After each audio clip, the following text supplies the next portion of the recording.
ఏపీలో మహిళలకు శుభవార్త చెప్పింది ప్రభుత్వం. ఆగస్టు 15 నుంచి ఏపీలో మహిళలకు ఉచిత బస్సు పథకాన్ని అమల్లోకి తీసుకొస్తామని ప్రకటించారు సీఎం చంద్రబాబు.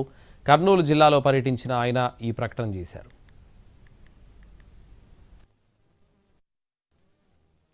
ఏదైతే నేను చెప్పానో మా ఆడబిడ్డలు బస్సుల్లో ఉచిత ప్రయాణ సౌకర్యం కూడా తొందరలోనే ఇస్తా. దీనికి కూడా ఆలోచిస్తున్నాను.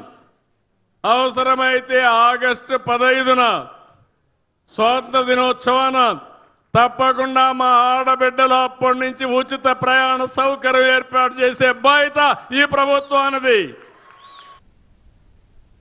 ఏపీలో ఫ్రీ బస్సు పథకంపై ప్రజలు ఏమంటున్నారో చూద్దాం. ఈ అవకాశం ఇస్తుందంటే మేము చాలా హ్యాపీగా ఫీల్ అవుతున్నామండి.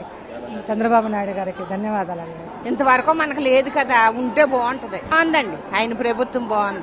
చేస్తేనే బాగుంటది అనుకుంటా. మేబీ ఫ్రీ బస్ ఉంటే అందరికీ ఉపయోగపడుతుంది కదా, ఎంప్లాయీస్ అందరికీ మార్నింగ్ వెళ్ళేటప్పుడు.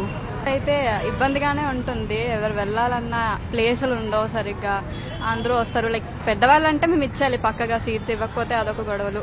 సో పెడితే బాగానే ఉంటుంది. నాకు మరి ఉచిత బస్సు అంటే మరి అందరికీ ఉపయోగపడినట్టు చెయ్యాలి కదా.